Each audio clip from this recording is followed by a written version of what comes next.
PSC പരീക്ഷകളിൽ questions വരുന്ന ഒരു ഇമ്പോർട്ടൻറ്റ് ടോപ്പിക്കാണ് കേരള പുരസ്കാരം. 2022 കേരള പുരസ്കാരങ്ങൾ നൽകി തുടങ്ങിയത്. 3 തലത്തിലാണ് കൊടുക്കുന്നത്: കേരള ജ്യോതി, കേരള പ്രഭ, കേരള ശ്രീ. ആദ്യത്തെ കേരള ജ്യോതി പുരസ്കാരം ലഭിച്ചത് NT വാസുദേവൻ നായർക്കാണ്. അദ്ദേഹം അന്തരിച്ചത് 2024 ഡിസംബർ 25-നാണ്. അതുകൊണ്ട് തന്നെ അദ്ദേഹത്തെ പറ്റി ക്വസ്റ്റ്യൻ വരാൻ വളരെ ചാൻസ് കൂടുതലാണ്. ഇനി നമുക്ക് 2024 കേരള പുരസ്കാര ജേതാക്കൾ ആരൊക്കെയെന്ന് നോക്കാം. 2024 കേരള ജ്യോതി പുരസ്കാരം ലഭിച്ചത് എഴുത്തുകാരനായ MK സാനുവിനാണ്. കേരള ജ്യോതി പുരസ്കാരം MK സാനു.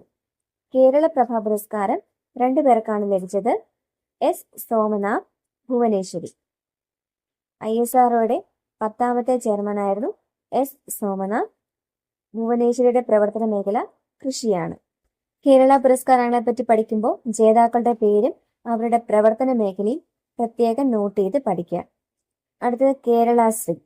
കേരള ശ്രീ പുരസ്കാരം 6 പേർക്കാണ് ലഭിച്ചത്: കലാമണ്ഡലം വിമല മേനോൻ, കലയാണ് പ്രവർത്തന മേഖല; ഡോക്ടർ TK ജയകുമാർ, ആരോഗ്യം; നാരായണ ഭട്ടതിരി, കാലിഗ്രാഫി; സഞ്ജു വിശ്വനാഥ് സാംസൺ, കായികം; ഷൈജ ദേവി, സാമൂഹിക സേവനം, ആശാ വർക്കർ; VK മാത്യൂസ്, വ്യവസായം, വാണിജ്യം.